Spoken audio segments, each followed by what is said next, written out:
경주에서 태어나서 미국 애틀랜타에 살고 있는 황경애 사모님이 고난 속에서 하나님의 은혜를 체험하고 엄마 울지마라는 신앙 간증 책을 썼습니다. 이국 땅에서 이민 목회를 하다가 나이지리아 출신 국제 사기단에 전 재산을 몽땅 다 날려버렸어요. 남편은 감당하기 어려워서 집을 나가버렸습니다. 혼자서 아이 셋을 키우며 생계를 책임져야 했습니다. 너무 힘들고 고통스러워서 밤마다 눈물을 흘리며 기도했습니다. 주님, 얼마나 더 울어야 합니까? 주님이 나의 아린 마음을 부드럽게 감싸주시면서 말씀하셨습니다. 내 딸아, 사랑하는 내 딸아, 조금만 참고 기다려라. 내가 너에게 기쁨이 넘치게 할 것이다. 나는 불교 문화의 도시 경주에서 기독교 5대 집안으로 말씀과 기도로 신앙을 이어왔습니다. 그래서 나도 태교 때부터 시편과 잠언을 읽어주고 배에 손을 얹고 축복하고 기도하며 찬양하며 안수기도 했습니다. 아이들이 어리고 어려운 시절에도 이렇게 가르쳤습니다. 모든 일의 우선순위를 하나님께 맞춰라. 하나님의 뜻에 따라가라. 나의 어머니는 내가 열국의 어머니가 되게 해달라고 끊임없이 기도하셨습니다. 어머니의 기도가 응답되어 현재 세계를 돌아다니면서 자녀 교육 세미나를 하고 있습니다.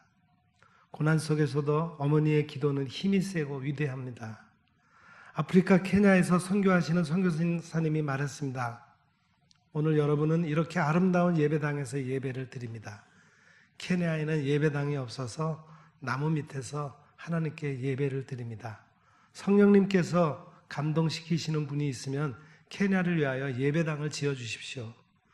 아프리카는 우리 가족에게 고통을 주었던 원수였습니다. 하지만 하나님께서 나에게 케냐를 긍휼히 여기는 마음을 주셨습니다.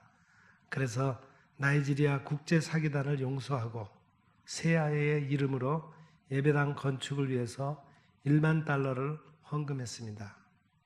하나님께서는 이 건축 헌금에 씨앗을 자라게 하셔서 세 자녀에게 190만 달러의 장학금을 주셨습니다. 간단한 간증 내용 소개해드렸습니다. 여러분, 육체가 병들어서 고난을 겪는 사람, 생활이 빈곤해서 고난을 겪는 사람이 있습니다. 고단한 일 때문에 고난을 겪는 사람도 있습니다. 하나님께서는 우리가 고난을 겪고 있을 때 힘들고 어려운 순간에서도 하나님과 깊이 대화하기를 원하십니다. 하나님과 속 깊은 대화를 나누기를 원하십니다. 기도하고 실천하기 원하십니다. 기도하면서 지금 나의 삶의 의미를 알기를 원하십니다. 내가 겪고 있는 고난과 고통의 의미를 깨닫기를 원하십니다. 종교학자 닐스 페레가 말했습니다. 나는 기도한다. 고로 존재한다. 그리스도인은 하나님께 기도하면서 존재하는 것입니다. 하나님과 깊이 대화하고 소통하면서 광야의 인생을 살아가야 합니다. 그러면 현재 우리가 당하고 있는 고난과 고통의 의미를 깨닫게 됩니다. 현재의 고난은 장차 나타날 영광과 좋게 비교할 수 없다. 사도 바울은 로마서에서 그렇게 외치고 있습니다. 고난의 의미를 아는 사람은 어떤 고난 속에서도 하나님께 기도합니다. 자신을 하나님께 최상품으로 드리기 위해서 최선을 다해 살아갑니다. 오늘 하나님께서 우리에게 주신 말씀 1절을 우리가 다 같이 다시 읽겠습니다. 1절입니다. 그때 히스기야가 병들어 죽게 되매 아모스의 아들 이사야가 그에게 나와서 그에게 이르되 여호와의 말씀이 너는 집을 정리하라. 내가 죽고 살지 못하리라 하셨나이다. 히스기야 왕은 25살에 왕이 되었습니다.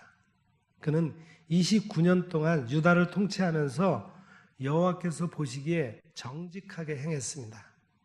여러 산당들을 제거하고 우상을 깨뜨리고 아세라 목상을 찍어버렸습니다. 모세가 만들었던 놋뱀을 부수고 여호와 하나님을 의지했습니다. 그래서 하나님께서 히스기야 왕이 통치하는 동안에 함께 하셨고 어디로 가든지 형통하게 하셨습니다. 아수르 왕이 유다를 침공하고 위협했을 때 그는 하나님께 기도했습니다. 하지만 히스기야 왕은 남유다를 통치하고 지키는데 많은 스트레스를 받았는지 몸에 종기가 나서 죽게 되었습니다. 여기서 병들다라고 하는 말은 히브리어로 하라라고 하는 단어를 쓰고 있는데 그 말의 본뜻은 지워지다, 달아 빠지다, 쇠약하다, 괴로워하다, 아프게 하다, 비통에 잠기다, 연약하다, 강구하다 이런 복합적인 뜻을 지니고 있습니다. 하나님께서 히스기야가 병든 사실을 아시고 이사야 선지자를 보내서 말씀하십니다. 히스기야는 죽고 살지 못할 것이다. 그러니 이제 너는 집을 정리해라. 히스기야 왕은 병들어 죽음을 앞두고 있었습니다. 하나님께서는 히스기야 왕에게 죽음을 선고하셨습니다. 히스기야 왕 살지 못할 것이라고 말씀하셨습니다. 그러자 히스기야 왕이 너무 기가 막혔어요. 지금까지 하나님께서 나와 함께 하셨는데 어디로 가든지 형통하게 하셨는데 이제는 집을 정리하라고 하시는구나. 여러분 인생에서 가장 아쉽게 생각할 때가 언제입니까? 이제 인생을 조금 알만하니까 죽음 앞에 서 있게 된다는 것입니다. 가장 안타깝게 여길 때가 언제입니까? 인생의 의미를 알고 사는 즐거움을 알고 사는데 병들어 죽게 된 것입니다. 힘들게 일하고 이제 조금 살만하게 되었는데 병들어 죽게 되면 억울하기도 할 거예요. 종양면역학 암 전문 의사죠. 김영일 박사가 말했습니다. 살만하면 암에 걸린다라는 책에서 혈액은 신체의 이상을 가장 잘 반영한다. 피로는 인체와 혈액 성분의 과부족 현상이다. 성질이 급한 사람일수록 암이 잘 걸린다. 성질이 급한 사람이 바쁘고 피곤하게 산다. 성질이 급한 사람은 스스로 스트레스를 만들고 스트레스가 많다. 항상 뱃속이 불편하다고 불평한다. 몸이 오염되면 암이 생긴다. 하지만 사람이 죽음 앞에서 남은 것은 사랑입니다. 하나님의 사랑을 입은 사람은 하나님을 간절하게 찾습니다. 하나님을 찾는 사람이 사랑의 하나님을 만나게 됩니다. 히스기야 왕은 죽음 앞에서 무엇을 했습니까? 사람이 고난을 당하면 하나님을 찾습니다. 사람이 죽음 앞에 서게 되면 하나님을 찾습니다. 제가 사랑하는 후배가 한 명 있습니다. 우리가 같이 어렸을 때 중고등부 같은 교회를 다녔던 1년 후배인데 최근에 암이 발병이 됐어요. 림프암이라 그럽니다. 림프암은 림프선을 타고 돌아다니다가 몸의 장기 어느 부분을 손상시킵니다. 한쪽이 나으면 또 다른 쪽이 발병이 되고 그래서 병원에 지금 입원해 있어가지고 제가 병문안을 처음 가보았더니 몸이 띵띵 부어 있더라고요. 신앙을 가진 후배인데 신앙이 그렇게 깊지는 않았어요. 처음에는 하나님을 막 원망하고 왜 내게 이런 고약한 병이 걸렸는가. 그런데 최근에는 제가 병문안을 간다 그러니까 처음에는 아예 근처에 오지도 못하게 하더니 그렇게 허락을 해서 갔더니 많이 마음이 누그러졌어요. 내가 스스로 뭘 하려고 하면은 안 되는 겁니다.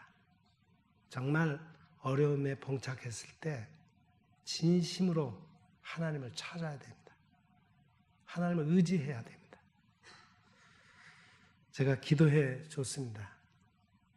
다윗처럼 나는 양이라고 생각하고 목자이신 하나님께 다 맡겨버리라고. 히스기야는 죽음 앞에서 집을 정리하고 사람을 정리해야 했습니다. 왜냐하면 어느 누구도 자신이 겪고 있는 고난을 해결해 주지 못하기 때문입니다. 어느 누구도 자신의 죽음을 해결할 수 없기 때문입니다. 세상의 어떤 명의도 사람의 죽음을 해결할 수 없기 때문이에요. 히스기야 왕이 하나님을 찾고 하나님께로 나아갔습니다. 본문 2절을 다시 보겠습니다. 히스기야가 낯을 벽으로 향하고 여호와께 기도하여 이르되. 여러분, 인생을 살면서 고난을 당하면 누구를 찾습니까?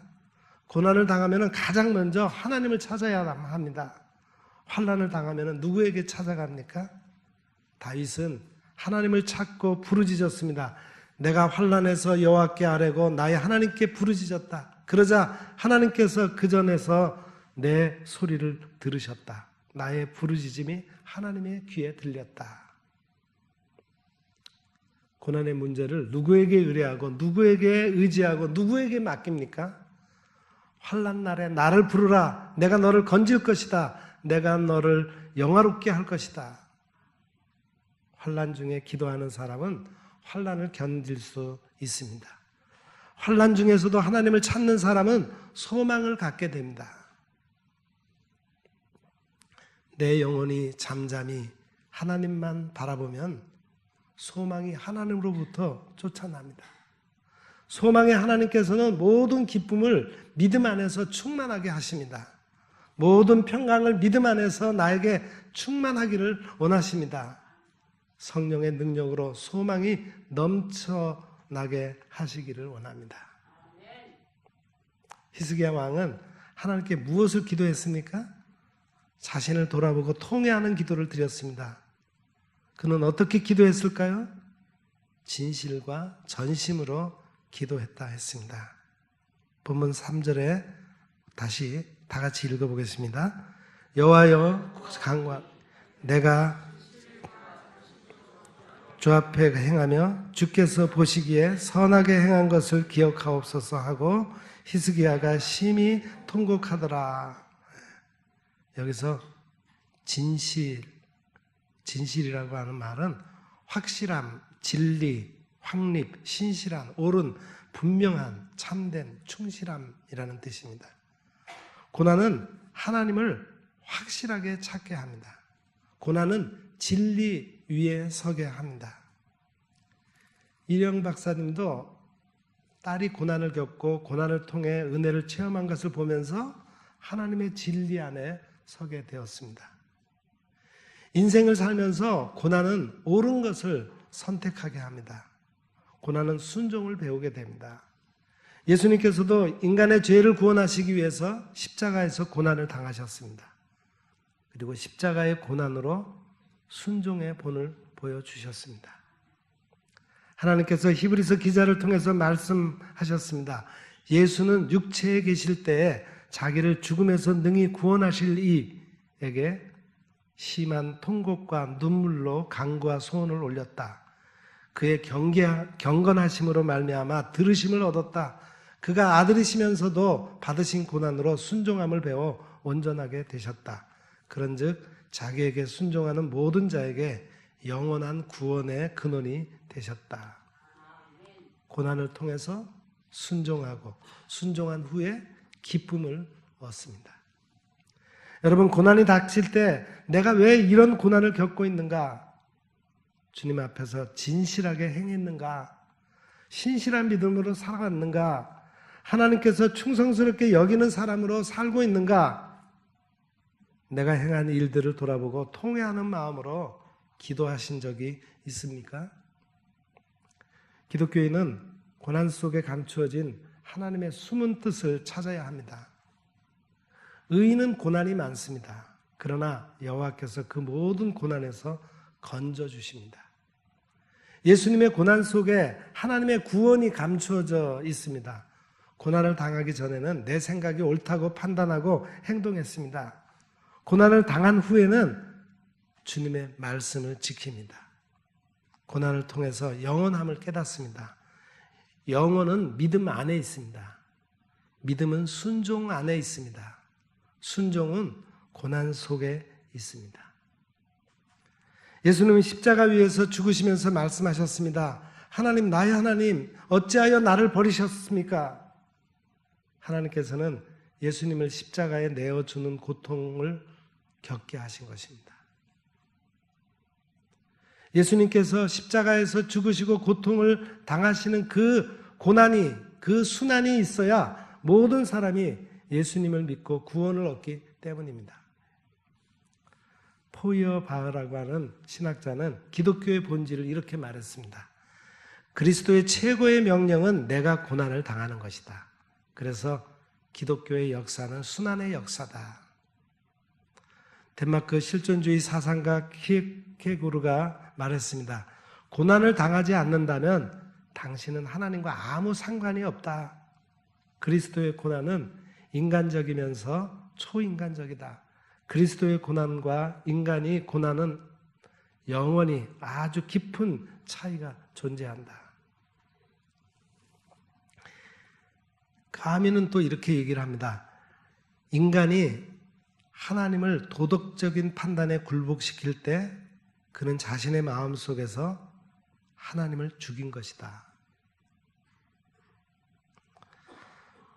오늘의 그리스도인은 고난 속에 감추어진 하나님의 뜻을 알아야 됩니다. 그래야 그리스도의 고난이 십자가의 복음입니다. 많은 사람들이 하나님의 영광에 들어가게 하기 위해 예수님이 십자가를 지신 것입니다. 구원의 주님께서 고난을 받으심으로 온전하게 하신 거예요. 그래서 주님이 십자가에서 고난을 당하신 뜻을 아는 사람은 그리스도와 함께 고난을 기꺼이 받습니다. 장애의 시련을 딛고 복음성과 가수로 거듭난 전용대 목사님이 말했습니다. 고난은 위장된 축복이다. 고난은 축복의 통로입니다. 고난은 인터체인지입니다. 여러분, 히스기야 왕이 통회하며 하나님께 눈물로 기도했습니다. 하나님의 긍휼을 기다리며 간절하게 기도했습니다. 눈물로 회개하며 기도할 때 하나님께서 들으십니다. 그래서 눈물의 기도는 영혼의 성찬입니다. 켄 카이거가 말했습니다. 눈물이 우리의 삶을 거룩하게 만들어준다. 눈물 속에 영원히 녹아있다. 눈물이 영혼의 성찬이다. 하나님께서는 히스기야 왕이 눈물로 기도하였을 때 어떻게 하셨습니까? 히스기야에게 다시 살 수 있는 기회를 주셨습니다. 덤으로 15년의 생명의 연장을 시켜주셨습니다. 하나님께서 이사야 선지자에게 말씀하셨습니다.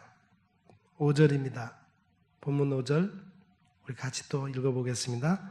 너는 돌아가서 내 백성의 주권자 히스기야에게 이르기를 왕의 조상 다윗의 하나님 여호와의 말씀이 내가 내 기도를 들었고 내 눈물을 보았노라. 내가 너를 낫게 하리니 내가 3일 만에 여호와의 성전에 올라가겠고. 아멘.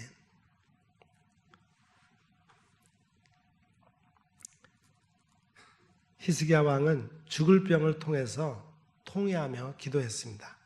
고난을 통해서 하나님의 숨은 뜻을 알게 되었습니다. 하나님께서 히스기야를 치료해 주셨습니다. 그리스도인의 고난 속에서 우리 그리스도인들은 여전히 하나님을 믿습니다. 팀 켈러 목사님이 그 이유를 말했어요. 하나님은 특별한 이유가 없이 우리에게 고난을 허락하시지 않는다. 전능하신 하나님께서 우리에게 악을 허락하신다면 사정이 있으실 것이다. 그러나 현대인들은 고난을 당할 때 이렇게 묻는다. 하나님께서는 왜 우리에게 고난을 허락하시는가? 우리는 하나님께서 하신 일에 대해서 모든 것을 다 알 수 없다. 이해할 수도 없다. 그럼에도 우리는 내가 그 고난의 이유를 발견할 수 없기 때문에 하나님 안에 특별한 이유가 있다는 것을 믿지 못한다. 다윗은 고난을 통해서 올바로 사는 법을 배웠다고 고백했습니다. 시편 119편에 이렇게 돼 있어요. 고난 당하기 전에는 내가 그릇 행하였다. 이제는 주의 말씀을 지킨다. 고난 당한 것이 내게 유익이다. 이로 인하여 내가 주의 율례를 배우게 되었다. 인간은 큰 승리와 성공 이후에 더 큰 위험이 찾아옵니다.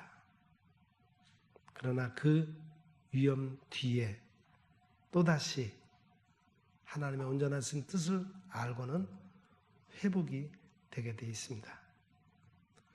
여러분, 하나님께서는 다윗을 위하여 예루살렘 성을 보호하시겠다고 말씀하셨습니다. 그리고 히스기야 왕의 죽을 병을 치료하셨습니다. 본문 7절에 이사야가 이르되 무화과 반죽을 가져오라 하매 무리가 가져다가 그 상처에 놓으니 나으니라 그랬습니다. 우리가 고난을 당하고 고통을 겪을 때 어떻게 극복해야 할까요?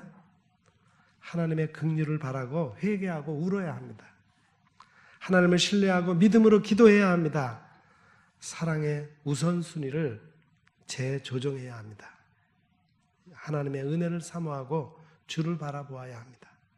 하나님께서는 고난을 통해서 우리를 예수님처럼 빚으십니다.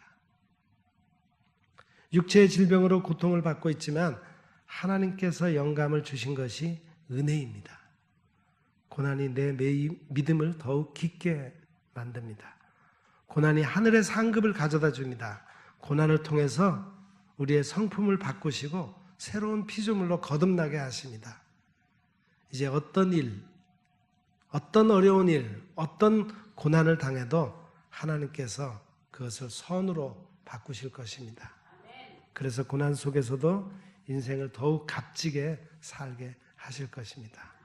기도하겠습니다. 사랑의 하나님 아버지, 우리의 사랑하는 이들 가운데 극심한 고난 가운데 있는 이들이 많습니다. 고칠 가능성이 없는 중병으로, 경제적 어려움으로, 관계의 어려움으로, 정신적인 눌림으로 살 소망을 잃어버린 이들도 있습니다. 히스기야처럼 하나님 앞에 새롭게 서게 하옵소서. 회개하며 하나님의 긍휼하심의 은혜를 사모하게 하시고 하나님을 의지하여 간구하게 하옵소서. 그리하여 고난 속에 감추어진 하나님의 뜻을 깨닫고 하나님 앞에 온전한 자로 회복되게 하옵소서. 예수님의 이름으로 간절히 기도드립니다.